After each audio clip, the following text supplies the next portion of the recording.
नमस्कार, मी Rajratna Jondhale. Top news मराठीच्या 9च्या बातम्यांमध्ये आपलं स्वागत. 24 तास नाही तर फक्त एका तासात आपण देशभरातील दिवसभराच्या महत्त्वाच्या राजकीय, सामाजिक, क्राईम आणि मनोरंजनासह इतर घडामोडींचा वेगवान आढावा घेणार आहोत. लोकसभा निवडणुकीला जेमतेम काही दिवस शिल्लक असतानाच पुणे लोकसभेतील मतदारांच्या नेमक्या काय भावना आहेत याचा आढावा घेतलाय टॉप न्यूज मराठीनं.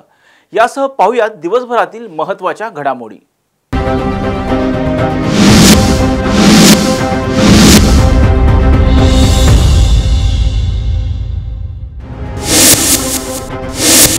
लोकसभा निवडणुकीसाठी जेमतेम काही दिवस शिल्लक आहेत. लवकरच राष्ट्रीय निवडणूक आयोगाची पत्रकार परिषद जाहीर होईल आणि त्यानंतर लोकसभेच्या निवडणुका जाहीर होतील. परंतु त्यापूर्वी सर्वच राजकीय पक्ष निवडणुकीच्या जोरदार तयारीला लागलेले आहेत. भारतीय जनता पक्षाने नुकतीच त्यांच्या 195 उमेदवाराची पहिली यादी जाहीर केली, तर काँग्रेसने सुद्धा त्यांच्या 39 उमेदवाराची पहिली यादी जाहीर केली. परंतु सध्या संपूर्ण महाराष्ट्रात चर्चा होत आहे ती पुणे लोकसभा मतदारसंघाची. पुणे लोकसभा मतदारसंघात विधानसभेचे 6 मतदारसंघ येतात, ज्यामध्ये प्रामुख्याने शिवाजीनगर विधानसभा मतदारसंघ, पर्वती विधानसभा मतदारसंघ, वडगाव शेरी विधानसभा मतदारसंघ, कोथरूड विधानसभा मतदारसंघ, पुणे कॅन्टोन्मेंट विधानसभा मतदारसंघ. तर आत्ता आपण सध्या आहोत पर्वती विधानसभा मतदारसंघात. पर्वती विधानसभा मतदारसंघ हा पूर्वी काँग्रेसचा बालेकिल्ला म्हणून ओळखला जायचा, परंतु मागच्या 3 निवडणुकांमध्ये या ठिकाणी सलग भाजपाच्या माधुरताई मिसाळ यांनी विजयाची हॅट्रिक केलेली आहे. सध्या लोकसभा निवडणुकीच्या अनुषंगाने पर्वती विधानसभा मतदारसंघात नेमकं मतदारांची नेमकी काय भावना आहे, मतदारांच्या नेमक्या काय समस्या आहेत आणि या मतदारसंघात नेमकी हवा कुणाची आहे, तर चला तर मग जाणून घेऊयात. पर्वतीतील स्थानिक नागरिक म्हणून तुमच्या काय काय समस्या आहेत? आमच्या समस्या म्हणजे रस्त्याच्या समस्या आहेत, पाण्याच्या समस्या आहेत, त्यानंतर पार्किंगच्या समस्या आहेत, अशा बऱ्याच समस्या आहेत. मग तुमच्या नवीन खासदाराकडून काय अपेक्षा आहेत? जो कोणी येईल त्यांनी काम करावं एवढीच आमची अपेक्षा आहे. तुम्हाला काय वाटतं? कोणत्याही पक्षाचं येऊ दे, असं काही आमचं हे नाही की बा याच पक्षाचा आला पाहिजे. फक्त त्या पक्षाचा जो कोणी येईल त्यांनी ते काम केले पाहिजेत. म्हणजे मला वाटतं की जो कोणी पर्वती मतदारसंघातून निवडून येईल तुमची अपेक्षा पूर्ण करेल. अपेक्षा पूर्ण केली पाहिजे, पण होत नाही तसं. आधी झालं नाहीये तुमच्या अपेक्षा पूर्ण? हो. ज्या भागात आहेत ना त्या भागातच फक्त केलं जातं, पाहिलं जातं. या भागात आपण नाही जास्त पाहायचं, त्या भागात नाही पाहत. असं प्रत्येक भागातलं सगळ्या भागातलं व्हायला पाहिजे अशीच आमची अपेक्षा आहे. जो मतभाव होत आहे ते नाही व्हायला पाहिजे, ते मतभाग नाही व्हायला पाहिजे, मतभेद नाही व्हायला पाहिजे. जो कोणी येईल त्यांनी ते पाहिलं पाहिजे, व्यवस्थित केलं पाहिजे. पर्वतीतील स्थानिक नागरिक म्हणून तुमच्या काय काय समस्या आहेत? समस्या म्हणजे रस्ता छोटा पडतो आम्हाला आणि पार्किंगची सोय झाली पाहिजे पर्वती गावामध्ये, आणि पाण्याची समस्या पण खूप कमी प्रमाणात आहे. कारण की जर तुम्ही रोज रेग्युलर व्यवस्थित पाणी जर सोडलं गावामध्ये तर कधी कमी पडण्याचा प्रश्न उद्भवणार नाही. म्हणजे जर समजा कमी पडलं तर तुम्ही 4-4 दिवस जर पाणी कमी सोडणार नसाल तर मग समस्या नेहमीच होत राहील. तर पाण्याचा पुरवठा योग्य प्रमाणात आणि वेळोवेळी केला पाहिजे. मग तुमच्या नवीन खासदाराकडून काय अपेक्षा आहेत? नवीन खासदाराकडून ह्याच अपेक्षा आहेत की त्यांनी प्रत्येक घरोघरी जाऊन जर समस्या विचारल्या आणि ते समस्या जर त्यांनी योग्य पद्धतीने हँडल केल्या तर कोणाला समस्या उद्भवणार नाहीत. दरवर्षी म्हणजे जेव्हा पण इलेक्शन येतात त्यावेळेस सगळ्यांना समस्या विचारल्या जातात, पण निवडून आल्यानंतर कोणी त्यावरती निर्णय घेत नाही किंवा त्या समस्यांचा निर्वाह होत नाही. मग एक गृहिणी म्हणून तुम्हाला फक्त पाण्याची समस्या आहे? हो. तुम्हाला काय वाटतं की कोण निवडून येईल पर्वती मतदारसंघातून? पक्ष कुठलाही निवडून आला तरी चालेल, पण ते समस्या सोडवल्या पाहिजेत त्यांनी. जर सोडवल्याच नाही तर निवडून येऊन उपयोग काय ना त्याचा. पर्वतीतील स्थानिक नागरिक म्हणून तुमच्या काय काय समस्या आहेत? ट्रॅफिकचा प्रॉब्लेम फार आहे आमच्या इथं, सगळ्यात महत्त्वाचा. आमच्या या निलामकडनं येणाऱ्या ज्या सकाळच्या वेळेच्या ट्रॅफिकचा प्रॉब्लेम आहे त्याच्यात वैयक्तिक लक्ष घातलं पाहिजे. तो प्रॉब्लेम आमचा सॉल्व्ह झाला पाहिजे. अतिक्रमण आहेत ह्या एरियात, त्या अतिक्रमणचा विषयसुद्धा भरपूर आहे, त्याच्याकडे पण लक्ष दिलं पाहिजे स्थानिक लोकांनी, नगरसेवकांनी म्हणा, आमदारांनी म्हणा. तो आमचा इथला फार महत्त्वाचा प्रॉब्लेम आहे. नवीन खासदाराकडून तुमच्या काय अपेक्षा आहेत? ह्याच गोष्टी. पाण्याचा प्रॉब्लेम आहे आमच्या इथं, आम्हाला पाण्याचा प्रॉब्लेम आहे. पहिल्या मजल्यापर्यंतच पाणी येतं, दुसऱ्या मजल्यापर्यंत पाणी जात नाही, पाण्याचा प्रेशर नाही आहे. आणि लोकांनी मोटर लावलेल्या आहेत त्या पण बघितल्या पाहिजे. म्हणजे पाणी प्रेशरनी पहिल्या दुसऱ्या मजल्यावर यायला पाहिजे ते येतच नाही आहे. हा एक प्रॉब्लेम आहे. ट्रॅफिकचा प्रॉब्लेम आहे, रस्ते, अशा बरेच काय काय विषय आहेत. मग तुम्हाला काय वाटतं की पर्वती मतदारसंघातून कोण निवडून येईल? नाही, निवडून कोणत्याही पक्षाचं येऊन देत, त्यांनी काम करावं आमच्या एरियातलं येऊन, एवढीच अपेक्षा आमची, बाकी काय नाही. पक्ष कोणताही असू देत.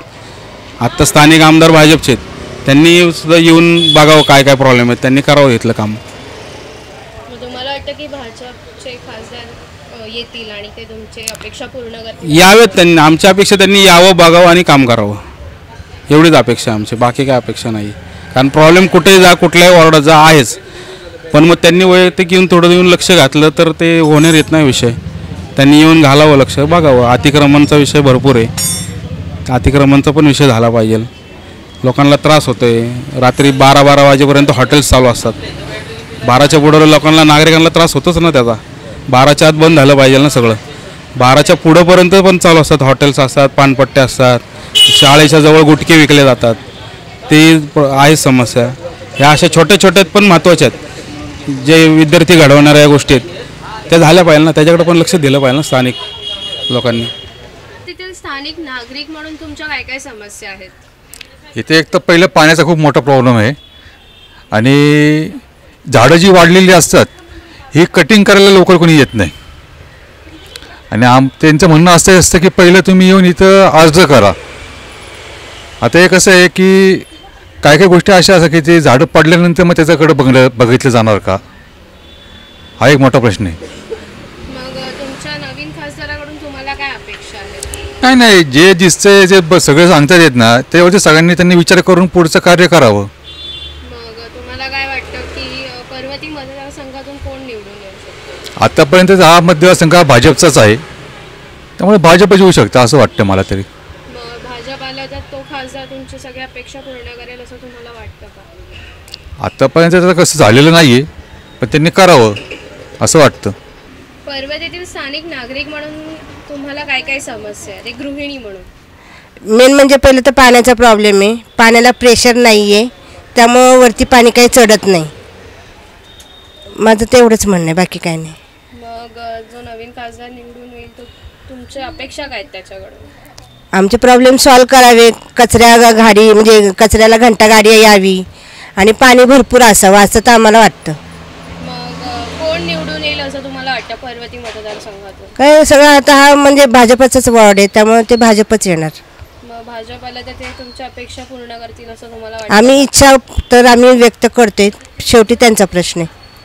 पर्वतीतील स्थानिक नागरिक आणि व्यावसायिक म्हणून तुमच्या काय काय समस्या आहेत? पहिले तर बघा आमच्या इथं बाकी काय आहे, अपेक्षा एवढ्या अशा काही मोठ्या नाही की आता आमचं जे पर्वती देवस्थान आहे त्याच्याकडे खरंच लक्ष द्यावं आणि एक म्हणतात ना एक व्यावसायिक दृष्टिकोनातून म्हणा किंवा जसं बाकीच्या म्हणतात ना की जे बाकीचे तीर्थक्षेत्र जसे डेव्हलप झालेत तसं पर्वतीचं पण महत्त्व वाढवावं, की येणाऱ्या जाणाऱ्या लोकांसाठीच पार्किंग म्हणा किंवा थांबण्याची सोय, राहण्याची सोय त्यांच्यासाठी जे आले दर्शनाला त्यांच्यासाठी पण व्हावं, की पार्किंगची समस्या तर आहेच इथं पहिल्यापासून. म्हणजे पर्वती गावात ही समस्या सगळ्यांना माहिती आहे. इवन तुम्ही कुणाला जरी विचारलं की इथं पार्किंगची समस्या घरोघरी आहे, हा तर मेन मुद्दा आहे. पाण्याचं पण आहे, पाणी दिवसातनं फक्त एक टाईम येतं, बाकी काही एवढा विशेष अजून तरी काय प्रॉब्लेम नाही. मग तुमच्या नवीन खासदाराकडून काय काय अपेक्षा आहेत? काय थोडंसं शिक्षण इथे जे लोक आहेत म्हणजे जय भवानीमध्ये म्हणा, जनता वसाहतमध्ये बरीचशी अशी मुलं आहेत की ज्यांना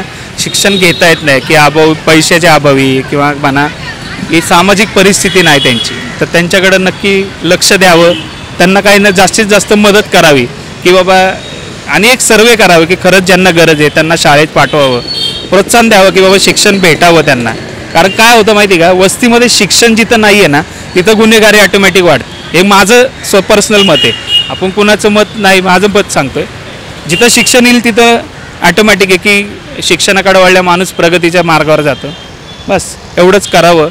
आणि जेवढी लोक आहेत गरीब जी श्रीमंत आहे ही दरी कमी कशी होईल याच्यावरती सर्वे करण्यात यावा. मग तुम्हाला काय वाटतं की पर्वती मतदारसंघातून कोण निवडून येऊ शकतं? नाही, निवडून कोणी पण येऊ द्यात, एक लक्षात घ्या, निवडून कोणी येऊ द्या, फक्त विकास झाला पाहिजे. सामान्य माणसाकडं खरं काय गरज आहे सामान्य माणसाला याचा सर्वे करून त्याच्या हिशोबाने मदत झाली पाहिजे, माझं एवढंच म्हणणं आहे. बाकी तर काही नाही. कारण काय आम्ही किती जरी सांगितलं आणि किती झालं, नेत्यांनी ते केले असं तर काही सांगू नाही शकत आपण. बस एवढंच म्हणणं आहे आपलं. पर्वतीतील मी रहिवासी आहे, हाऊसवाईफ आहे. आणि म्हणजे काही लेडीजच्या समस्या असतात की म्हणजे माझीसुद्धा की रेशनिंग कार्ड वेळेवर नाही, आधार कार्ड, मग त्याचं आधार नंबर चुकलेला असतो, मग ते अपडेट करण्यासाठी परत तिथं जावं लागतं, तिथं वेळेवर मिळत नाही. परत मग आता हे मुलांना शिक्षण घेतलं तर त्यांना वेळेवर जॉब नाही मिळत, मग तिथं जॉबसाठी इंटरव्ह्यू दिला तर तिथं लवकर हे मिळत नाही आहे. ह्या सगळ्या गोष्टी मुलं आहेतच. आणि पाणी वेळेवर आलं पाहिजे, म्हणजे आपल्या पर्वती गावात तरी पाणी वेळेवर आलं पाहिजे. मग नवीन खासदाराकडून तुमच्या काय अपेक्षा आहेत? मग ह्याच ना, आता आपले म्हणजे वेळेवर दवाखान्यात गेले तर दवाखान्यांच्या सोयी चांगल्या पाहिजे. तिथं गेल्यावर हॉस्पिटलला गेलो तरी औषधं वेळेवर उपलब्ध झाली पाहिजेत. मग सरकार मान्य असतं, सरकार मान्य, मग सरकार कुठं मान्य तर काही होत नाही. सरकारने हे सोयी उपलब्ध केलेल्या आहेत पण तिथं खालपर्यंत तर ती सोयी येत नाही आहे. मग तुम्हाला काय वाटतं की जर तुम्ही जो खासदार निवडून द्याल तो ह्या सगळ्या अपेक्षा पूर्ण करेल? हां, कुठलाही खासदार आला तरी म्हणजे केल्याच पाहिजेत, अपेक्षा पूर्ण करेल नाही, केल्याच पाहिजेत. कारण प्रत्येकाच्या समस्या आहेतच ह्या सगळ्या. मग तुम्हाला काय वाटतं की पर्वती मतदारसंघातून कोणता उमेदवार किंवा कोण निवडून येऊ शकतो? तसं तर नाही सांगू शकत, कारण पर्वतीमध्ये प्रत्येक उमेदवार हा प्रत्येक पक्षाकडून उभा राहिलेलाच आहे, त्याच्यामुळं नाही सांगू शकत मी कोण निवडून येईल काय येईल.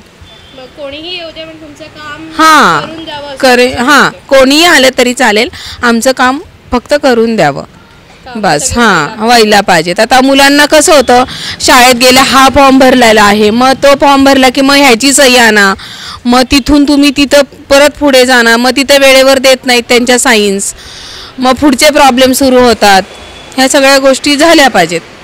पर्वतीतील स्थानिक नागरिक आणि व्यावसायिक म्हणून तुमच्या काय काय समस्या आहेत? पाण्याची व्यवस्था आहे, पार्किंगची व्यवस्था नाही आहे इथे, परत गार्डन, खेळण्याचं गार्डन, भरपूर अशा समस्या आहेत अशा. मग ह्या समस्या नवीन खासदारकडून तुमच्या काय अपेक्षा आहेत? या समस्या दूर कराव्यात का त्यांनी? हो, नक्कीच कराव्यात त्यांनी. नवीन कोण खासदार असतील, अजून काही निवडणूक अजून डिक्लेअर झालेली नाहीत, झाल्यानंतर नवीन खासदार कोण ह्या सगळ्या अपेक्षा त्यांनी पूर्ण कराव्यात. मग तुम्हाला काय वाटतं की कोण निवडून येऊ शकतं पर्वती मतदारसंघ? आमदारचे लोकसभेचं लोकसभा खासदार, आता खासदाराचा बहुतेक आघाडीचंच, कारण बरीच भाजपविषयी बरीच नाराजी आहे. मग जो कोणी निवडून येईल तो तुमच्या अपेक्षा पूर्ण करेल असं करायला हव्यात.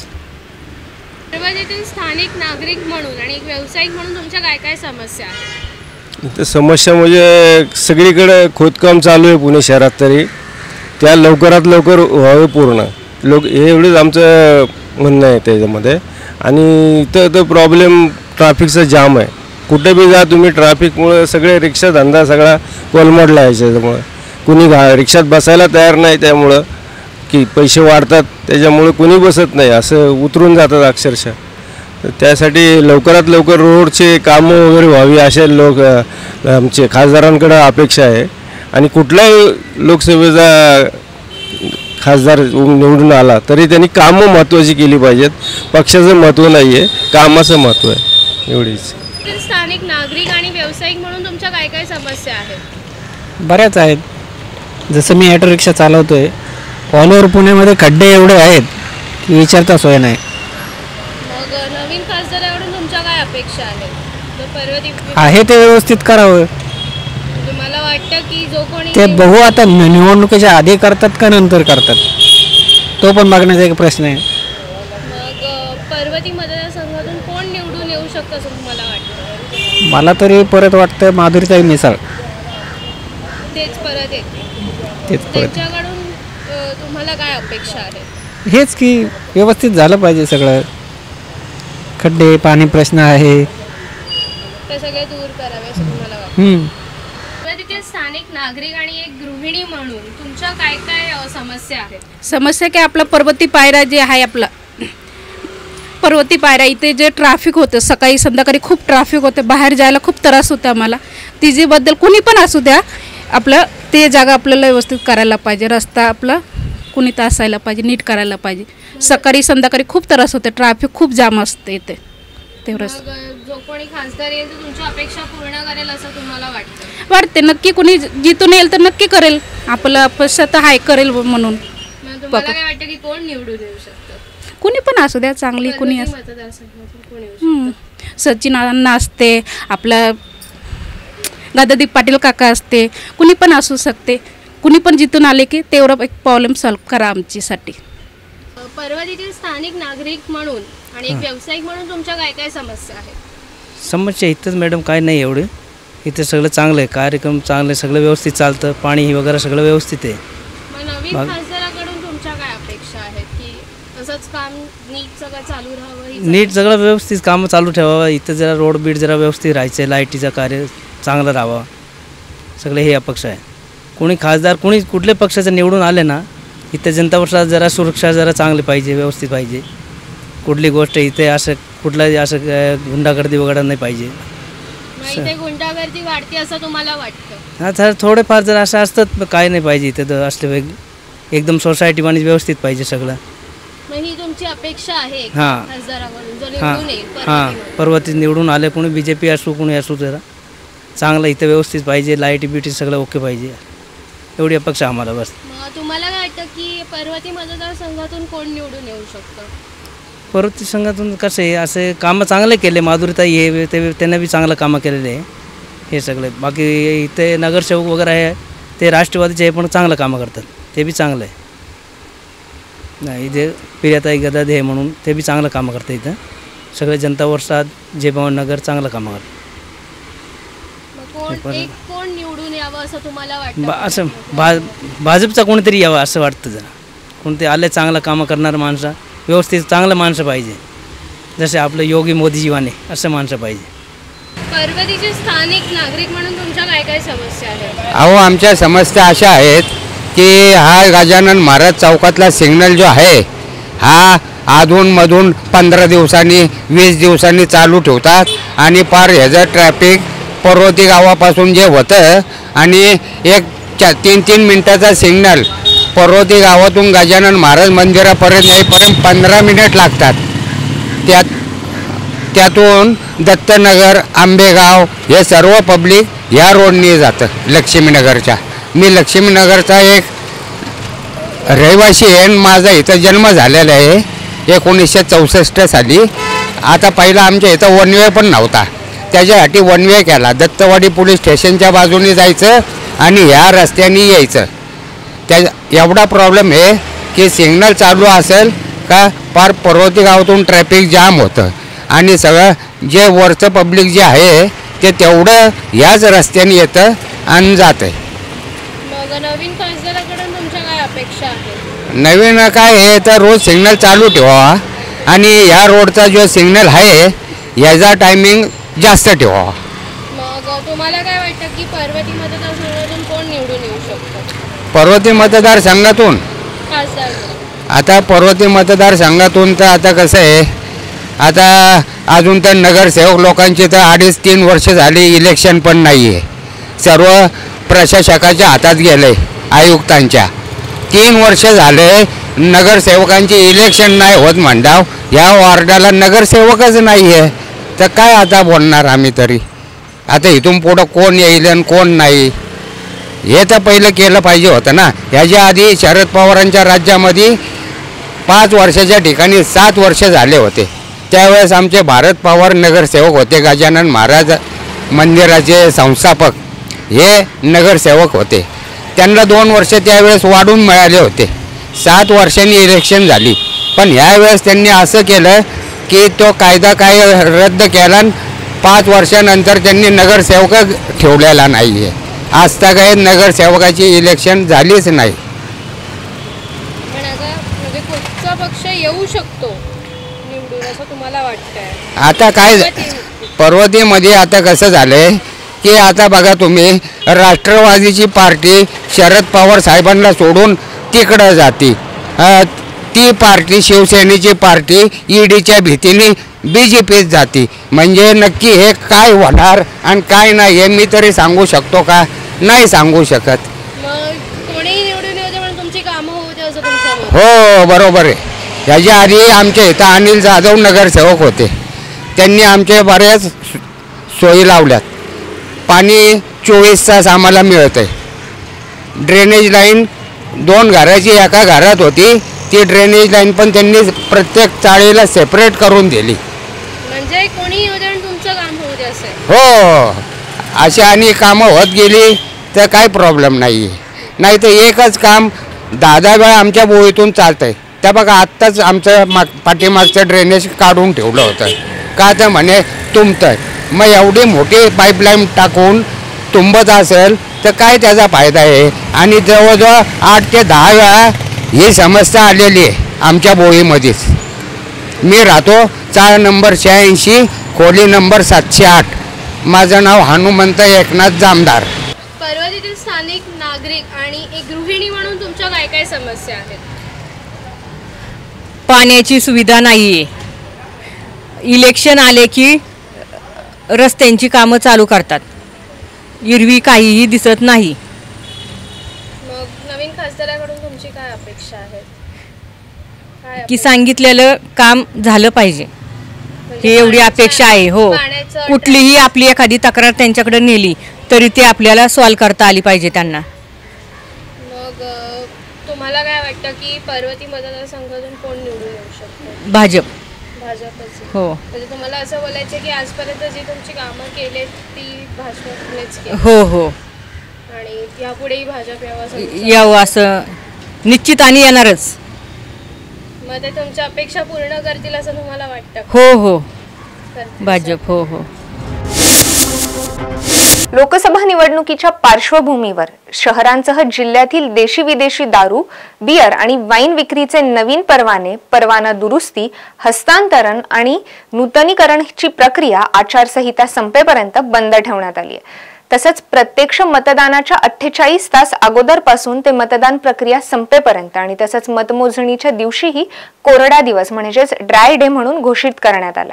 त्यामुळे या दिवशी मद्य विक्री करण्यास सक्त मनाई आली आहे. याबाबतचे आदेश जिल्हाधिकारी आणि जिल्हा निवडणूक अधिकारी डॉक्टर सुहास दिवसे यांनी दिलेत. जिल्ह्यातील बारामती मतदारसंघासाठी 5 मेला सायंकाळी 6 वाजल्यापासून 7 मेला प्रत्यक्ष मतदार प्रक्रिया संपेपर्यंत, तर पुणे, मावळ आणि शिरूर या 3 लोकसभा मतदारसंघांसाठी 11 मेला संध्याकाळी 6 वाजल्यापासून ते 13 मेला मतदानाच्या दिवशी मतदान संपेपर्यंत मद्य विक्री ही बंद राहणार आहे. तसंच लोकसभा निवडणुकीच्या मतमोजणीच्या दिवशी म्हणजे 4 जूनला संपूर्ण दिवस सर्व मद्यालय, मद्य विक्री दुकानं आणि इतर मद्यविषयक आस्थापना बंद राहणार आहेत. लोणावळ्यातील एका बंगल्यात पॉर्न व्हिडिओ तयार करणाऱ्या टोळीला लोणावळा पोलिसांनी अटक केली आहे. नमस्कार. पुणे ग्रामीण पुलिस दल के पुलिस अधीक्षक माननीय पंकज देशमुख सर के मार्गदर्शन में लोनावला उपविभाग के लोनावला ग्रामीण पुलिस स्टेशन के हद में मलवली एरिया में पाटन गांव में एक बंगलों के ऊपर कल लोनावला ग्रामीण पुलिस स्टेशन के पुलिस निरीक्षक किशोर धुमाल, PSI भरत भोसले, ASI दरेकर और ASI वालुंजकर वहाँ पे एक गोपनीय इंफॉर्मेशन मिलने के बाद वहाँ चेक करने के लिए गए थे. वहाँ ये सामने आया है कि वहाँ 15 लोग पॉर्न फिल्म की शूटिंग कर रहे थे और उनका ये मकसद था कि वो शूटिंग करके जो वेबसाइट्स और एप्स है उनके ऊपर वो पब्लिश करने की तैयारी वो कर रहे थे. तो फिर हम लोगों ने 15 लोगों के ऊपर कार्रवाई किया है. उनके साथ साथ जो केयरटेकर और जो चलाने वाले लोग हैं 3 लोग, उनके ऊपर भी हम लोग ने कार्रवाई किया है. टोटल 18 लोगों में से 13 लोगों को हम लोग ने अरेस्ट किया है और 18 लोगों के ऊपर हम लोगों ने IPC 292, 293 और IT एक्ट के 67, 67A और indecent representation of women act K section 3, 4, 6, 7 के अंतर्गत हम लोग ने गुनाह दाखिल किया है. और ये चेन कैसा है और कौन कौन इसमें इन्वॉल्व है इस पूरे को पता करने के लिए हमारा फर्दर इन्वेस्टिगेशन चालू है और इन्वेस्टिगेशन पुलिस निरीक्षक किशोर धुमाल कर रहे हैं. भारतातील वेगवेगळ्या भागातून आलेले तरुण लोणावळ्यातील एका बंगल्यावर पॉर्न व्हिडिओ बनवण्यासाठी एकत्रित आले होते। या प्रकरणी लोणावळा पोलिसांनी 13 जणांना अटक केली आहे। पॉर्न व्हिडिओ बनवण्यासाठी लागणारा कॅमेरा, इतर साहित्यही पोलिसांनी जप्त केलेत। त्याचबरोबर त्यांच्याकडून काही पॉर्न व्हिडिओही जप्त करण्यात आलेत। या सर्व आरोपींविरुद्ध लोणावळा ग्रामीण पोलीस ठाण्यात भारतीय दंड विधान कलम 292, 293, 34, माहिती तंत्रज्ञान अधिनियम 2008, कायदा कलम 67, 67A, स्त्रियांशी असभ्य प्रतिरूपण अधिनियम 1986, कायदा कलम 3467 अंतर्गत गुन्हा दाखल करण्यात आला आहे। महाराष्ट्र सर्वात मोठे असणाऱ्या वाई तालुक्यातील बावधन या गावामध्ये आज बगाड यात्रेला सुरुवात झालेली आहे। बगाड यात्रेचे स्वरूप म्हणजे सकाळी पहाटे 4:30 वाजल्यापासून ही बगाड यात्रेचे स्वरूप चालू असतं। यावेळी यात्रेकरी आणि भाविक मोठ्या प्रमाणे दाखल होत असतात। माझ्या पाठीमागे बघू शकता हे दृश्य, जे लाकडी बगाड आहे ते 50 फुटी मोठं बगाड आहे।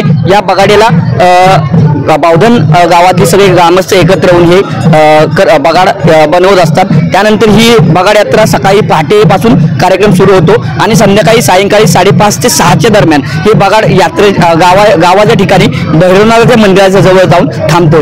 या यात्रेला लाखो भाविक महाराष्ट्रातून येत असतात।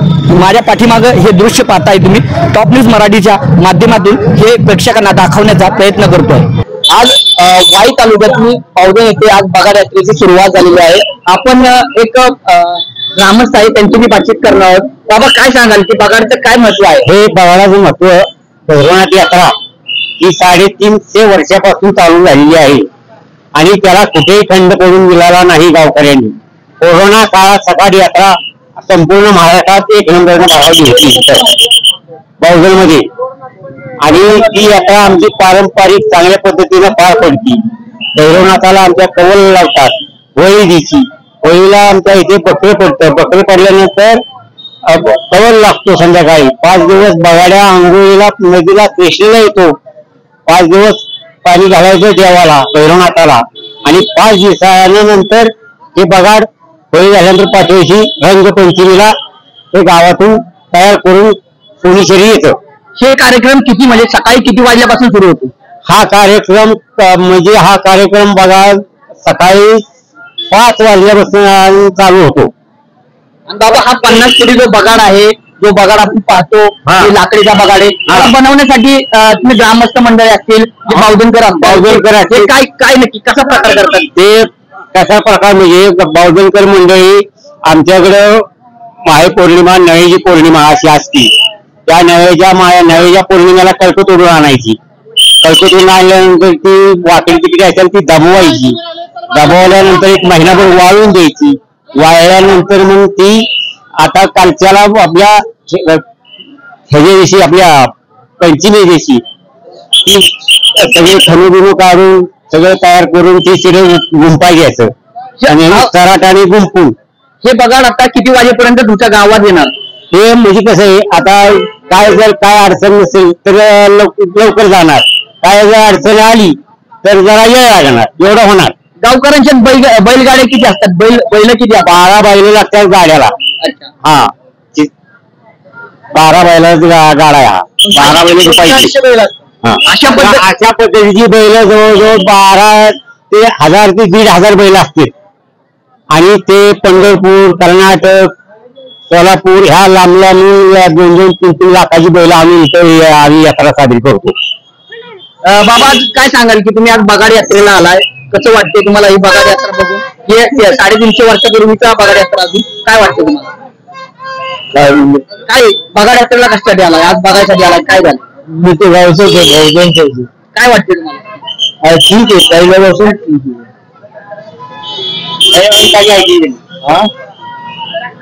गावाले आम्ही एकच आहे। गावाले आम्ही एकच। अशा पद्धतीने ज्यावेळी आपण ग्रामस्थांची बातचीत केली आणि ग्रामस्थांनी सांगितले की हा कौल 350 वर्षापासून पहिल्यापासून सुरू होता, त्यासाठी आम्ही थेट टॉप न्यूजच्या माध्यमातून आम्ही प्रेक्षकांना लाईव्ह दाखवत आहोत। साताराहून टॉप न्यूज साठी जुबेर शेख, सातारा।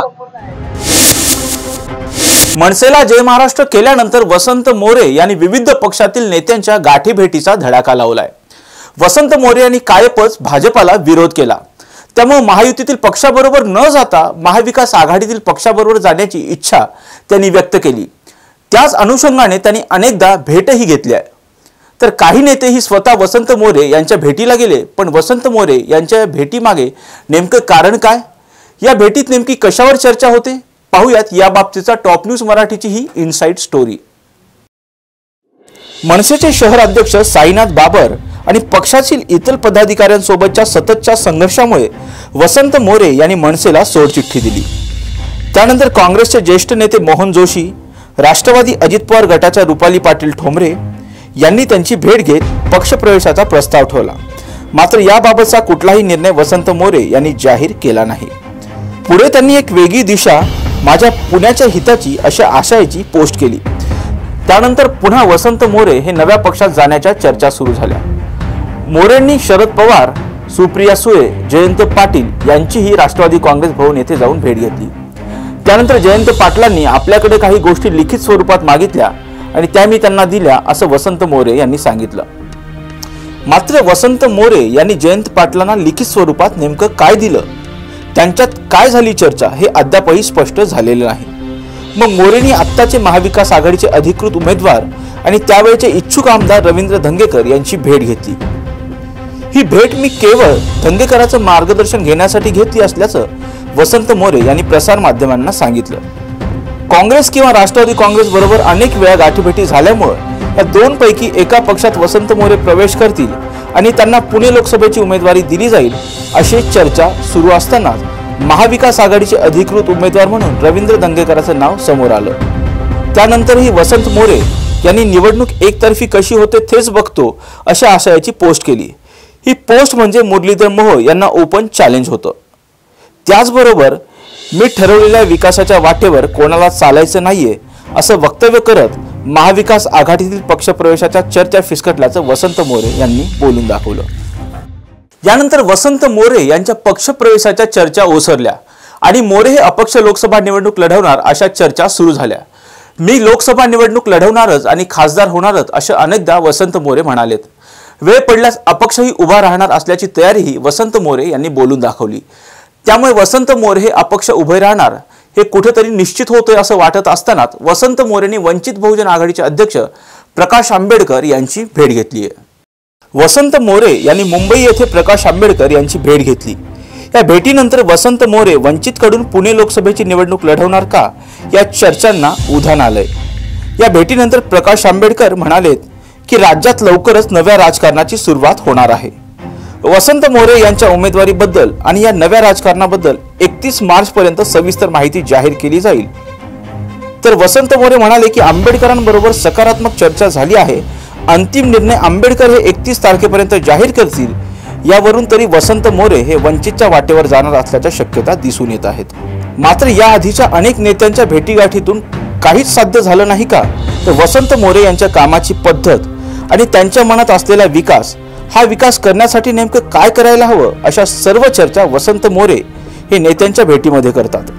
मात्र कदाचित त्यांचे हे प्रस्ताव कोणत्याच पक्षाला अद्याप मान्य झालेले नाहीत। काल प्रकाश आंबेडकरांना भेटलेले वसंत मोरे हे आज मनोज जरांगे पाटील यांना सुद्धा भेटलेले आहेत। काही दिवसांपूर्वी पुण्यात झालेल्या सकल मराठा समाजाच्या बैठकीमध्ये सुद्धा वसंत मोरे दिसले होते। या बैठकीनंतर त्यांनी माध्यमांशी बोलताना आपण भविष्यात सकल मराठा समाजाचे अधिकृत उमेदवार म्हणून सुद्धा समोर येऊ शकतो असे संकेत दिले होते। अर्थात तशी त्यांची इच्छा देखील आहे आणि कदाचित याच सगळ्यावरती आज त्यांनी मनोज जरांगे पाटील यांच्याशी चर्चा सुद्धा केली असेल। त्यांच्यात नेमकी काय चर्चा झाली याबाबत अद्याप कोणतीही माहिती समोर आलेली नाहीये। एकीकडे प्रकाश आंबेडकरांची काल भेट घेतल्यानंतर आज मनोज जरांगे पाटील यांची सुद्धा वसंत मोरेंनी भेट घेतली आणि याच भेटीमुळे त्यांच्यावर सातत्याने उमेदवारीसाठी वसंत मोरे हे कुणाकुणाच्या दारात जाणार अशा प्रकारची टीका केली जाते। याच टीकेला प्रत्युत्तर म्हणून माझ्या शहराच्या विकासासाठी कुणाच्याही दारात जायला मला कसलाही कमीपणा वाटत नाही अशी प्रतिक्रिया वसंत मोरे यांनी दिली आहे। त्यामुळे येत्या काळामध्ये वसंत मोरे हे अपक्ष निवडणूक लढवणार की मग वंचितकडून निवडणूक लढवणार, सकल मराठा समाजाचे उमेदवार म्हणून ते समोर येणार की आणखी काही होणार हे पाहणं महत्त्वाचं ठरेल। 2024च्या निवडणुकीला सुरुवात झाली असून सर्वच राजकीय पक्ष निवडणुकीच्या तयारीला लागले आहेत। इंडिया आघाडी आणि एनडीए आघाडीकडून त्यांच्या उमेदवारांच्या नावाची घोषणा करायला सुरुवात झाली। 2019च्या लोकसभा निवडणुकीत राज्यात निवडून आलेल्या खासदारांपैकी निम्म्याहून अधिक खासदारांवर विविध प्रकारचे गुन्हे दाखल करण्यात आले आहेत। महाराष्ट्रात 2019 मध्ये लोकसभेचे 48 खासदार निवडून आले, त्यापैकी 28 खासदारांच्या विरोधात विविध प्रकारचे गुन्हे दाखल आहेत, तर 48 पैकी 15 खासदारांविरोधात गंभीर स्वरूपाचे गुन्हे दाखल असल्याचं महाराष्ट्र इलेक्शन वॉच आणि असोसिएशन फॉर डेमोक्रेटिक रिफॉर्म अर्थात NDR यांनी केलेल्या विश्लेषणात सांगण्यात आलं आहे। त्यात खून, खुनाचा प्रयत्न, दरोडा, धमकावणं अशा गंभीर गुन्ह्यांचा समावेश आहे। पाहुयात महाराष्ट्रात कोणत्या पक्षाचे किती खासदार आहेत आणि किती जणांवर विविध प्रकारचे गुन्हे दाखल करण्यात आले आहेत ग्राफिक्सच्या माध्यमातून। भाजपाचे 23 खासदार आहेत, त्यापैकी 13 खासदारांवर विविध प्रकारचे गुन्हे दाखल आहेत, तर 6 खासदारांवर गंभीर गुन्हे दाखल आहेत। शिवसेनेचे एकूण 18 खासदार आहेत, त्यापैकी 11 खासदारांवर विविध प्रकारचे गुन्हे दाखल आहेत, तर 5 खासदारांवर गंभीर गुन्हे दाखल आहेत। राष्ट्रवादी काँग्रेस पक्षाचे 4 खासदार आहेत, त्यापैकी 1 खासदारांवर विविध प्रकारचे गुन्हे दाखल आहेत, तर 1 खासदारावर गंभीर स्वरूपाचा गुन्हा दाखल आहे। MIMचा 1 खासदार असून त्याच्या विरोधात विविध प्रकारचा 1 गुन्हा दाखल असून गंभीर स्वरूपाचा 1 गुन्हाही दाखल आहे। काँग्रेसचा 1 खासदार असून 1 खासदाराविरोधात विविध प्रकारचा गुन्हा दाखल असून 1 गंभीर स्वरूपाचा गुन्हा दाखल आहे। महाराष्ट्राच्या 2024च्या लोकसभा निवडणुकीत एकाच पक्षाचे 2 लढाऊ गट पाहायला मिळतील, ते म्हणजे उद्धव ठाकरेंची सेना आणि शरद पवारांची राष्ट्रवादी। आता शिवसेना आणि राष्ट्रवादीतील या फुटीमुळे विरोधी आघाडी कमकुवत झाली आहे। राज्यातील महाविकास आघाडीवर भाजपचा फायदा असून सगळ्यात पहिले तर उद्धव ठाकरेंना मुख्यमंत्री पदावरून बेदखल करून शिवसेनेने 2 तुकडे केले। मग NDA आघाडीचे मुख्यमंत्री उद्धव यांच्या विरोधात बंडाचे नेतृत्व करणारे एकनाथ शिंदे यांना मुख्यमंत्री बनवून भाजपने एक चतुर राजकीय खेळी रचली। तर या सगळ्यामध्ये आता भाजपला कसा फायदा होणार जाणून घेऊया टॉप न्यूज मराठीच्या स्पेशल रिपोर्टमध्ये। 2024च्या लोकसभा निवडणुकीसाठी पंतप्रधान नरेंद्र मोदी यांनी निर्धारित केलेले 400 पारचे महत्त्वाकांक्षी लक्ष्य गाठायचे असेल तर भाजपच्या नेतृत्वाखालील राष्ट्रीय लोकशाही आघाडीसाठी लोकसभेच्या 48 जागा असलेले महाराष्ट्र हे प्रमुख राज्यांपैकी एक असेल। 2019च्या लोकसभा निवडणुकीत भाजपने 23 जागा जिंकल्या होत्या, तर NDAचा भाग असलेल्या शिवसेनेला 18 जागा मिळाल्या होत्या व काँग्रेसला केवळ 1 जागा मिळवता आली होती। गंमत म्हणजे 2024च्या लोकसभा निवडणुकीत महाराष्ट्र हे एकमेव राज्य असेल ज्यात राजकीय विभाजनाच्या विरुद्ध बाजूनी एकाच पक्षाचे 2 लढाऊ गट दिसतील, म्हणजे उद्धव ठाकरे आणि शरद पवार या 2 प्रादेशिक दिग्गजांनी त्यांचे पक्ष मध्यभागी फुटलेले पाहिलेत। तर आता सेना विरुद्ध सेना आणि राष्ट्रवादी विरुद्ध राष्ट्रवादी या लढतीमध्ये भाजपला कसा फायदा होणार पाहूयात ग्राफिक्सच्या माध्यमातून। प्रथम उद्धव ठाकरेंना मुख्यमंत्री पदावरून बेदखल करून शिवसेनेचे 2 तुकडे झाले। NDA आघाडीचे मुख्यमंत्री उद्धव यांच्या विरोधात बंडाचे नेतृत्व करणारे एकनाथ शिंदे यांना भाजपने चतुरस्त्र राजकीय खेळी रचली। बंडखोर सेनेच्या गटाला खिंडार पाडण्यात मोलाची भूमिका बजावणारे माजी मुख्यमंत्री देवेंद्र फडणवीस यांनी पक्ष नेतृत्वाच्या दबावाखाली उपमुख्यमंत्री पदावर समाधान मानावे लागले। एकनाथ शिंदे गटाला अखेरीस खरी शिवसेना म्हणून मान्यता मिळाली। काही महिन्यांनंतर शरद पवारांना अशाच बंडाचा सामना करावा लागला, ज्याचं नेतृत्व त्यांचे पुतणे अजित पवार यांनी केलं। महाराष्ट्रातील दिग्गज राजकारणाला चकित करणाऱ्या अजित पवार हे बहुतांश आमदारांसह पक्षातून बाहेर पडले। ते NDA आघाडीतही सामील झाले आणि त्यांना उपमुख्यमंत्रीही करण्यात आले। तर आता सत्य हेच आहे की उद्धव ठाकरे आणि शरद पवार हे दोघंही आपापल्या पक्षांच्या पुनर्बांधणीच्या प्रक्रियेत आहेत, तर त्यांच्या फुटलेल्या गटांचे नेते सत्तेत आहेत। तसंच पक्षाचं नाव आणि चिन्ह याशिवाय दोन्ही प्रादेशिक दिग्गजांसाठी एक कठीण परीक्षा असेल, ज्यांनी एकेकाळी राज्याच्या राजकारणात उत्कृष्ट नेतृत्व केलं होतं। पिंपरी चिंचवड शहराच्या हद्दीतील नेरे दत्तवाडी येथे उसाच्या शेतामध्ये बिबट्याचं पिल्लू आढळून आल्याने मोठी खळबळ उडाली असून याबाबत शेतकऱ्यांनी तातडीने वन विभागाला कळवलंय। सकाळी 8:30च्या सुमारास शांताराम बबन जाधव यांच्या शेतात ऊस तोडणी चालू असताना हे बिबट्याचं पिल्लू आढळून आलं। मागील अनेक वर्षांपासून नेरे दत्तवाडी परिसरामध्ये बिबट्याचा अधिवास आढळून आला असून त्यामुळे स्थानिक ग्रामस्थांसह परिसरात दहशत पसरली। तसंच बिबट्याचा कायमस्वरूपी बंदोबस्त करण्याची मागणी सुद्धा इथल्या ग्रामस्थांनी केली आहे। आमच्या नेऱ्यामध्ये ऊस कामगार सकाळी ऊस तोडताना ऊसाच्या फडामध्ये साधारण 8 ते 8:30 या दरम्यान आमचे बंधू शांताराम बबन जाधव यांच्या ऊस शेतामध्ये सकाळी त्यांना बिबट्याचं पिल्लू आढळलं। ते पिल्लू दिसल्यानंतर आम्ही वन खात्याच्या लोकांना फोन केलाय। इथून मागे पण वन खात्याच्या लोकांनी आम्हाला सहकार्य केलेलं आहे। इथून मागे पण 2 ते 3 वेळा हे शेतांमध्ये बिबट्याची पिल्लं आढळलेली आहेत। ती पिल्लं आढळल्यानंतर आम्ही वन खात्याच्या लोकांना लगेच फोन करून सांगितलं, पण त्यांनी इथून मागच्या काळामध्ये पण चांगलं सहकार्य केलंय। पण इथून पुढे पण त्यांनी चांगलं सहकार्य करून आमच्यासाठी सेफ्टीसाठी काहीतरी चांगलं गोष्टी करावा अशी त्यांना मी विनंती करतो। आणि इथून पुढे त्यांचे सहकार्य असंच आम्हाला लाभावं अशी त्यांना विनंती करतो।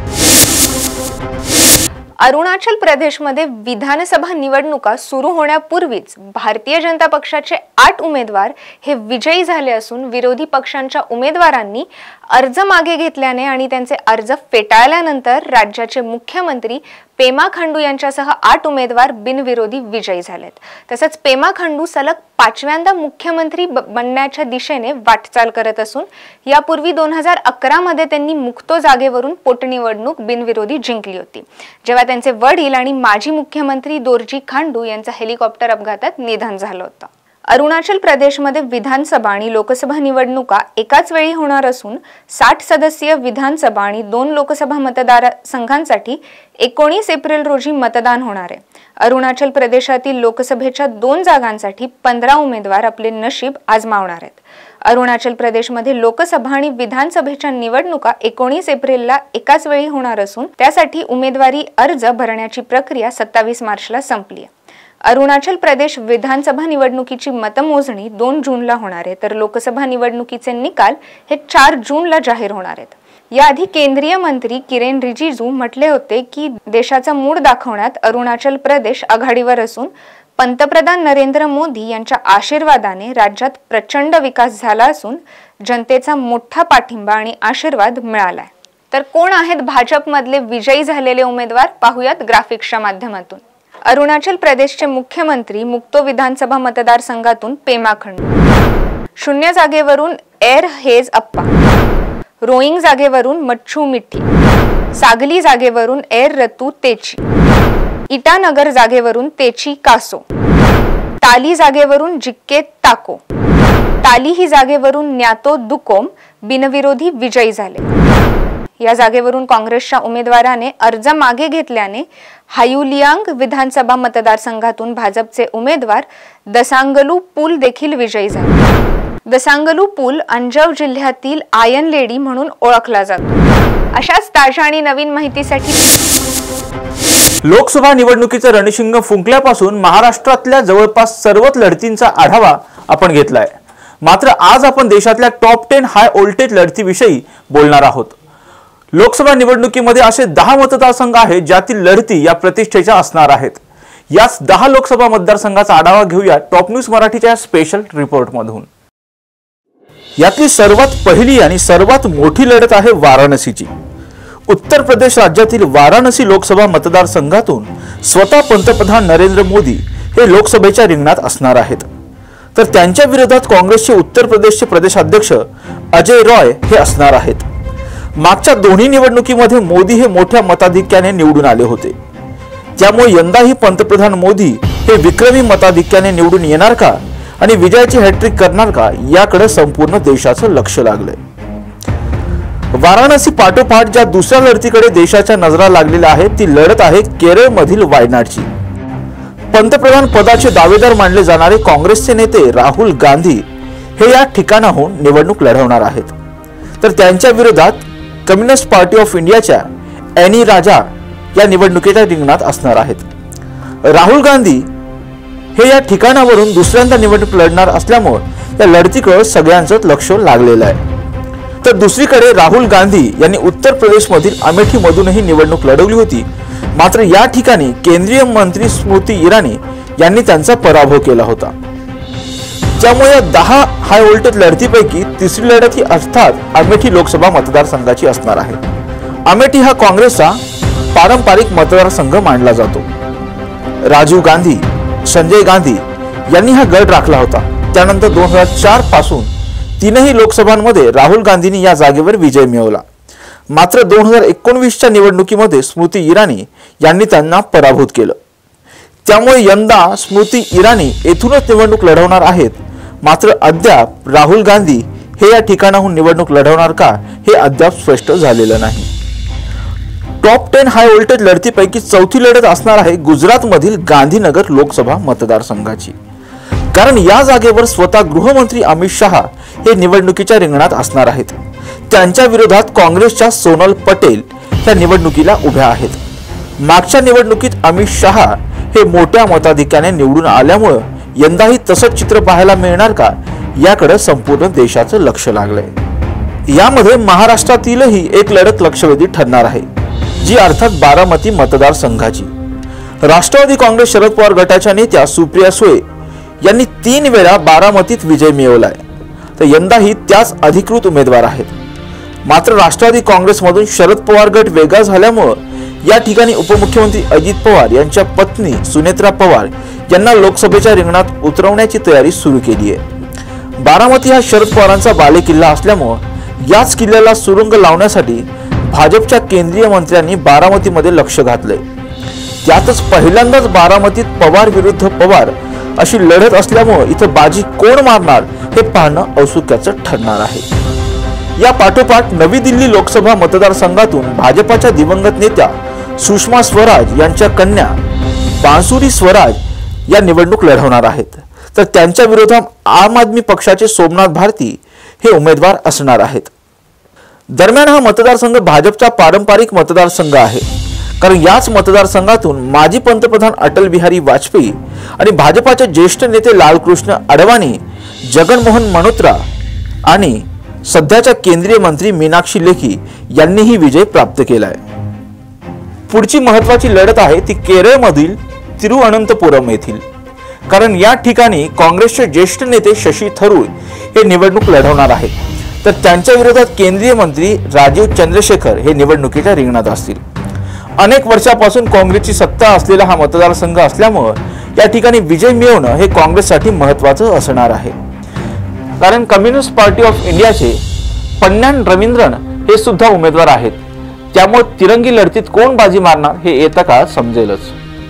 या पाठोपाठ पश्चिम बंगालमधील बहरामपूर मतदारसंघाच्या निवडणुकीकडेही सर्वांचं लक्ष लागलंय. कारण 1999 पासून सातत्याने विजय मिळवत असलेले काँग्रेसचे नेते अधीर रंजन चौधरी हे या ठिकाणचे अधिकृत उमेदवार आहेत.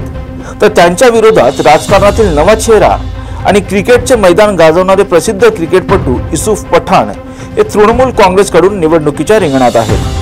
त्यामुळे यंदा युसुफ पठाण लोकसभेत आपलं खातं उघडणार का हे पाहणं महत्त्वाचं ठरणार आहे. या यादीतील 9वी हाय व्होल्टेज लढत ही छत्तीसगडमधील राजनांदगाव येथे होईल.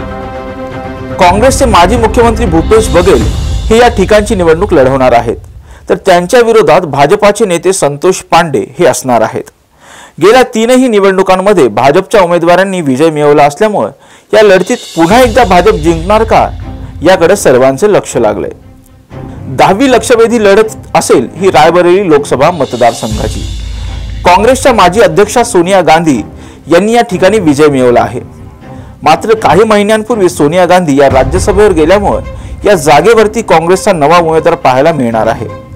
या जागेसाठी प्रियंका गांधी आणि राहुल गांधी या दोघांचेही नाव चर्चेत असून काँग्रेस आणि भाजप या दोन्ही पक्षाकडून उमेदवारांची नावं निश्चित करण्यात आलेली नाहीत.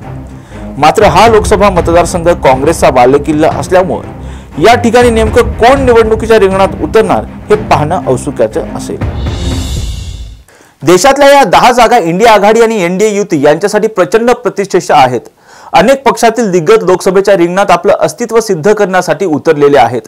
त्यामुळे या जागांवर विजय मिळवणं हे प्रत्येक पक्षासाठी अतिशय महत्त्वाचं असेल. परंतु अर्थात विजय कोण मिळवणार हे येत्या काळात स्पष्ट होणारच आहे. स्वागत.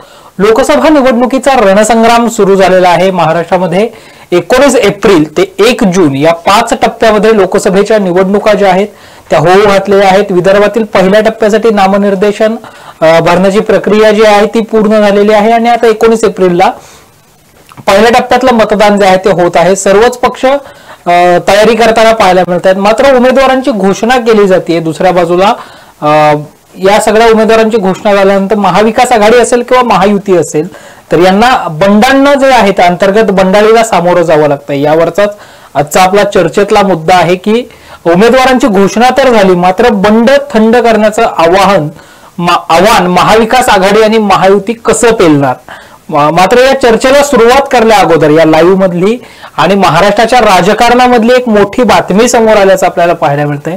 अपेक्षेप्रमाणे बारामती लोकसभा मतदारसंघामध्ये ननंद वर्सेस भाऊजय अशीच लढाई जी आहे ती आता निश्चित झाल्याचं पाहायला मिळत आहे. म्हणजे राष्ट्रवादी शरदचंद्र पवार गटाकडून सुप्रिया सुळेंच्या गळ्यामध्ये उमेदवारीची माळ घालण्यात आली तर इकडे महायुतीकडून सुनेत्रा अजितदादा पवार यांना लोकसभेचे उमेदवार म्हणून जाहीर करण्यात आलेलं आहे. प्रदेशाध्यक्ष सुनील तटकरे यांनी सुनेत्रा पवार यांच्या उमेदवारीची घोषणा केल्याचं पाहायला मिळतं. या सगळ्या विषयावर आज आपण चर्चा करणार आहोत. माझ्यासोबत या चर्चेमध्ये सहभागी आहे माझा सहकारी राजरत्न जोंधळे. राजरत्न, अपेक्षा होती सुनेत्रा पवार विरुद्ध सुप्रिया सुळे अशा लढतीची. देशाच्या इतिहासात पहिल्यांदा ननंद वर्सेस भाऊजय अशी लढाई आपल्याला पाहायला मिळणार आहे. कदाचित रावेरमध्ये सुद्धा अशा स्वरूपाची लढाई पाहायला मिळू शकते. मात्र बारामतीमध्ये जर आपण पाहिलं तर आता सुनेत्रा अजितदादा पवार विरुद्ध सुप्रिया सदानंद सुळे ही लढत जवळपास निश्चित झाल्याचं पाहायला मिळत आहे. जसं आपण बघितलं की आता नुकतीच राष्ट्रवादी काँग्रेस पक्षाचे जे प्रवक्ते आहेत सुनील तटकरे यांनी, प्रदेशाध्यक्ष जे आहेत सुनील तटकरे यांनी जी आहे ती सुनेत्रा पवार यांच्या नावाची घोषणा केली आहे आणि नुकतीच शरद पवार गटाच्या वतीनं सुद्धा आज सुप्रिया सुळे यांना उमेदवारी दिल्याचं जाहीर केलं आहे आणि त्यामुळे कुठेतरी बारामतीमध्ये ननंद विरुद्ध भाऊजय अशी लढत होणार आहे हे अगदी स्पष्टच आहे. परंतु बऱ्याच दिवसांपासून आपण बघितलं संकेत तर रावेरमध्ये सुद्धा तीच चर्चा आहे की रक्षा खडसे यांच्या विरोधामध्ये रोहिणी खडसे या उमेदवारी अर्ज दाखल करू शकतात अशी चर्चा आहे. परंतु त्यांच्या नावाची अद्याप घोषणा झालेली नाही. भारतीय जनता पक्षाकडून रक्षा खडसे यांना उमेदवारी देण्यात आलेली आहे. परंतु जसा आपला आजच्या चर्चेचा विषय आहे की प्रत्येक राजकीय पक्षामध्ये सध्या बंड सुरू आहे, त्याच अनुषंगाने आपण बघितलं तर महाविकास आघाडीमध्ये बारामती लोकसभा मतदारसंघामध्येच शिंदे गटाचे, शिंदेच्या शिवसेनेचे जे नेते आहेत विजय शिवतारे हे थेटपणे शरद पवार अजित पवार यांच्यावरती टीका करताना दिसून येत होते. वारंवार अजित पवार यांच्याकडून त्यांना थेट टीका केली आणि सांगण्यात आलं की अजित पवार अत्यंत भ्रष्टाचारी आहेत अशा प्रकारचे आरोप थेट विजय शिवतारे यांनी केले होते. त्यानंतर कुठेतरी त्यांनी असं सुद्धा जाहीर केलं होतं की विजय शिवतारे हे मी अपक्ष म्हणून निवडणूक लढणार, जरी मला शिंदे गटाने जरी उमेदवारी दिलेली नाही तरी इथल्या मतदारांची इच्छा आहे की मी निवडणूक लढवावी आणि त्या अनुषंगाने मी अपक्ष निवडणूक लढणार यांनी असं त्यांनी जाहीर केलं होतं. परंतु आज अचानक त्यांनी यू टर्न घेत असं जाहीर केलेलं आहे की मी निवडणुकीमध्ये उतरणार नाहीये, मी माझ्या मतदारांशी चर्चा करेल आणि त्यानंतरच मी असा निर्णय घेईल असं विजय शिवतारे यांच्या बाबतीत सांगण्यात आलं होतं. कारण तो ज्या प्रकारे आपल्याला आठवत असेल तर याआधी जी विधानसभेच्या निवडणुकीमध्ये विजय शिवतारे उभे होते त्यांना ज्या प्रकारे विजय शिवतारे विरुद्ध अजित पवार असा सामना रंगल्याचं पाहायला मिळालं होतं. अजित पवारांनी थेट विजय शिवतारे यांना चॅलेंज दिलं होतं की तुम्ही विधानसभेच्या निवडणुकीमध्ये आमदारच कसे होता ते बघतो आणि विजय बापू शिवतारेंचा पराभव झाला तेव्हाची कुठतीतरी ही सल ही विजय शिवतारे यांच्या मनामध्ये होती आणि ती सल काढण्यासाठी त्यांनी थेट अजित पवार यांना आव्हान दिलं होतं. परंतु देवेंद्र फडणवीस असतील, स्वतः मुख्यमंत्री एकनाथ शिंदे असतील यांना विजय शिवतारे यांची समजूत काढण्यात यश आलेलं आहे. त्यामुळे बारामतीमध्ये ननंद विरुद्ध भाऊजय हा सामना अटळ आहे आणि याच्यामध्ये कोण बाजी मारतं आता हे पाहणं महत्वाचं ठरणार आहे. एकंदरीतच राजरत्न, विजय शिवतारेंनी बंड तर आज माघार घेतलं, त्यांनी पत्रकार परिषद घेऊन घोषणा देखील केली. विजय शिवतारेंनी बंड मागे का घेतलं याची आपण इनसाइड स्टोरी काल आपल्या टॉप न्यूज मराठीवर दाखवली होती. जे आपण सांगितलं, ज्या गोष्टी आपण आपल्या इनसाइड स्टोरीच्या माध्यमातून मांडल्या होत्या त्याच आज विजय शिवतारेंनी त्यांच्या पत्रकार परिषदेतून सांगितलं. पुरंदरसाठी असणाऱ्या गुंजवणीचा पाणी प्रश्न असेल त्याच्यासाठी निधी मिळावा, पुरंदर तालुक्यातल्या दिवे गावात होणारा राष्ट्रीय बाजाराचा जो मुद्दा आहे त्याला निधी मिळावा, यासोबतच भोर तालुक्यातली जी नियोजित उतरवली MIDC आहे तिला निधी मिळावा, असे अनेक आश्वासनं घेऊन शिवतारेंनी माघार घेतली. आता पुरंदर विधानसभेचा जो मतदारसंघ आहे तिथनं मी 1.5 लाखाचं लीड सुनेत्राताई पवारांना देईन असं त्यांनी सांगितल्याचं पाहायला मिळालं. एक बंड थंड करण्यात तर एकनाथ शिंदे असतील, देवेंद्र फडणवीस असतील किंवा अजित पवार असतील यांना यश आल्याचं पाहायला मिळालं.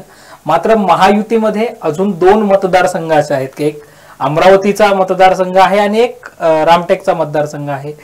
किंवा मग नाशिकचाही मतदारसंघ आहे, तर या मतदारसंघामध्ये बंड होऊ शकतं असं बोललं जातं. अमरावतीमधलं तर जवळपास चित्र निश्चित आहे. तिथे प्रहार आपला उमेदवार देणार आहे नवनीत राणांच्या विरोधामध्ये. नवनीत राणांना भाजपाची उमेदवारी घोषित झाल्यानंतर तिथले जे माजी आमदार आहेत प्रवीण पोटे पाटील, त्यांनी देवेंद्र फडणवीसांची भेट घेत स्थानिक नेत्यांमध्ये नाराजी आहे, त्यामुळं उमेदवार बदलावा असं म्हटलंय.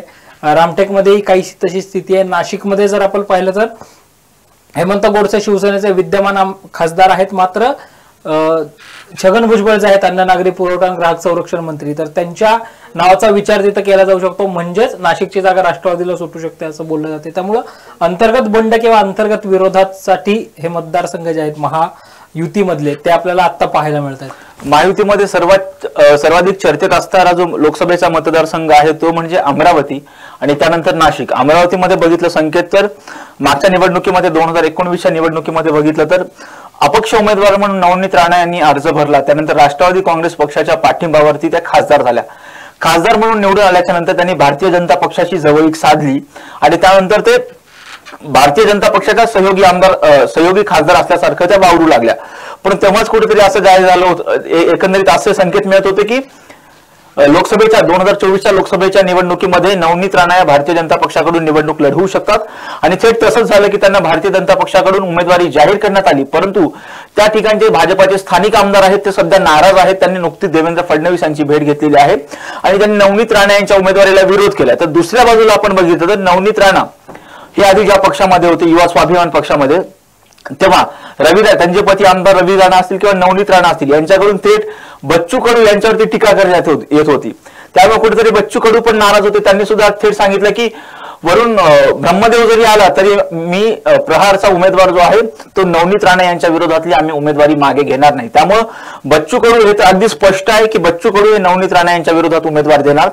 त्याचबरोबर आपण बघतोय की त्या ठिकाणी अनंतराव अडसूळ आहेत यांचा पराभव करत नवनीत राणा ह्या लोकसभेमध्ये गेल्या होत्या. त्यामुळे कुठेतरी अनंतराव अडसूळ हे सुद्धा नाराज आहेत. त्यांचे जे चिरंजीव आहेत अभिजित अडसूळ यांनी सांगितलेलं आहे की मी अपक्ष म्हणून अमरावती लोकसभा मतदारसंघामधून निवडणूक लढवणार आहे. हे इथं सुद्धा मोठं जे आव्हान आहे ते नवनीत राणा यांच्या पुढे असणार आहे.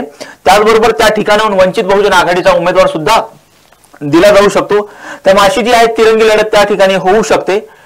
त्यामुळे बंड थंड करणे असं मोठं आव्हान जे आहे ते महायुती पुढे विशेषतः भाजपा पुढे असणार आहे. त्याचबरोबर नाशिकमध्ये शिंदे गटाच्या वतीने हेमंत गोडसे यांची उमेदवारी जाहीर करण्यात आली होती. त्यानंतर कुठेतरी भारतीय जनता पक्ष सुद्धा नाराज होता. त्याच अनुषंगाने एकीकडे भारतीय जनता पक्षाची नाराजी, दुसरीकडे शिंदेच्या शिवसेनेची नाराजी आणि त्यामध्ये कारण छगन भुजबळ यांचं होम ग्राउंड असणारं नाशिक त्या ठिकाणावरून राष्ट्रवादीचा सुद्धा लोकसभेसाठी उमेदवार असणं हे अपेक्षित आहे. त्या दृष्टिकोनातून छगन भुजबळ यांनी सांगितलेले आहे की मला जर लोकसभेसाठी संधी दिली तर मी नाशिक लोकसभेमधून निवडणूक लढवण्यास इच्छुक आहे असं सुद्धा छगन भुजबळ यांच्या वतीने सांगण्यात आलेलं आहे. त्यामुळे अद्यापही नाशिक लोकसभा मतदारसंघातून अद्याप महायुतीकडून उमेदवार जाहीर करण्यात आलेला नाही. राजरत्न हे झालं महायुतीचं. महाविकास आघाडीमध्ये सुद्धा काही सारा अलबेल आहे अशातला भाग नाहीये. सांगली लोकसभेची जी जागा आहे तिथे विशाल पाटील काँग्रेसकडनं तयारी करत होते, मात्र ठाकरेंनी चंद्रपूरच्या जागेवर चंद्रहार पाटील यांच्या नावाची घोषणा जी आहे ती केल्याचं पाहायला मिळालं. मुंबई मध्यमध्ये सुद्धा असाच काहीचा तिढा महाविकास आघाडीमध्ये सुद्धा पाहायला मिळालं. म्हणजे दोन्हीकडेच अंतर्गत बंड जे आहे ते आपल्याला पाहायला मिळते. महाविकास आघाडीमध्ये काय स्थिती आहे? महाविकास आघाडीमध्ये बघितलं तर आधी सर्वच राजकीय पक्ष म्हणजे महाविकास आघाडीतले पक्ष आहेत त्यांनी सुरुवातीला सांगितलं की आमचं मुख्य ध्येय हेच आहे की आम्हाला नरेंद्र मोदी यांचा पराभव करायचा आहे. परंतु ज्यावेळी लोकसभेची निवडणूक जाहीर झाली, आचारसंहिता लागू झाली, त्यानंतर जेव्हा जागा वाटपाची साठी चर्चा पुढे येऊ लागल्या तेव्हा कुठेतरी महाविकास आघाडीमध्ये बिघाडी झाल्याचं आपल्याला दिसलं. नुकतंच वंचित बहुजन आघाडीने त्यांच्या 8 उमेदवारांची यादी जाहीर केली. कुठेतरी असं सांगण्यात होतं की ठाकरेंच्या शिवसेनेकडून असं सांगण्यात आलं की आम्ही वंचित बहुजन आघाडीला 4 जागा देणार आहोत. काँग्रेस पक्षाकडून सांगण्यात आलं आम्ही 5 जागा देणार आहोत. वंचित बहुजन आघाडीकडून 6 जागांचा प्रस्ताव पाठवण्यात आला. शेवटी प्रकाश आंबेडकरांनी त्यांचे उमेदवार जाहीर केले. परंतु ज्या प्रकारे आता आपण सांगलीच्या जागेबाबतीमध्ये बघतो की सांगलीमधून जे विशाल पाटील जे की काँग्रेसच्या वसंतदादा पाटील यांच्या कुटुंबातून येतात त्यांना उमेदवारी देणं हे काँग्रेससाठी म्हणजे तिथल्या ज्या स्थानिक नेते होते त्यांची अपेक्षा होती, त्यांची इच्छा होती, परंतु काँग्रेस पक्षाकडून त्यांना उमेदवारी देण्यात आलेली नाही. त्यामुळे कुठेतरी काँग्रेस पक्ष नाराज आहे आणि ज्या ठिकाणी ठाकरेंच्या शिवसेनेची ताकद नाही अशा ठिकाणी ठाकरेंनी चंद्रहार पाटील यांना उमेदवारी दिलेली आहे. त्यामुळे तिथं मोठ्या प्रमाणात नाराजी आहे. त्यामुळे तेथे असणारे विश्वजित कदम यांच्या नेतृत्वाखाली त्यांनी थेट पक्षश्रेष्ठींची भेट घेऊन या बाबतीमध्ये तक्रार सुद्धा केलेली आहे। त्या ठिकाणी एक मैत्रीपूर्ण लढतही होऊ शकते असे संकेत सुद्धा नाशिकच्या बाबतीमध्ये मिळत आहेत। त्याच अनुषंगाने आता आपण बघतोय की एकंदरीत हा बंड जे आहे महाविकास आघाडीमध्ये असणारे ही बंड हे कशा प्रकारे थंड करतात हे सुद्धा पाहणं महत्वाचं आहे। नक्कीच। तर या आगामी काळामध्ये 5 टप्प्यामध्ये जी लोकसभेची निवडणूक होऊ घातलेली आहे, या निवडणुकीमध्ये सर्वच पक्षीयांसमोर म्हणजे शिंदेची शिवसेना, भारतीय जनता पार्टी आणि अजित पवारांची राष्ट्रवादी, याबरोबरच राष्ट्रवादी शरदचंद्र पवार गट, शिवसेना उद्धव बाळासाहेब ठाकरे गट आणि काँग्रेस या महायुती आणि महाविकास आघाडीमधील सर्वच पक्षांना अंतर्गत बंडोबांना थंड करण्याचं मोठं आव्हान जे आहे ते पाहायला मिळतंय। आता हे आव्हान दोन्ही पक्ष कसे पेलतात हे पाहणं महत्वाचं आहे। या सगळ्या बाबतचे अपडेट्स आम्ही अगदी वेळोवेळी तुमच्यापर्यंत घेऊन येणार आहोत। तोपर्यंत पाहत रहा टॉप न्यूज मराठी, आपला महाराष्ट्र आपली बातमी। आणि हो, आता top news Marathi channel Jio टीव्हीच्या OTT प्लॅटफॉर्मवर, तेही 24 तास। आजच्या 9च्या बातमीपत्रात इथेच थांबण्याची वेळ झाली। पाहत रहा टॉप न्यूज मराठी, आपला महाराष्ट्र आपली बातमी।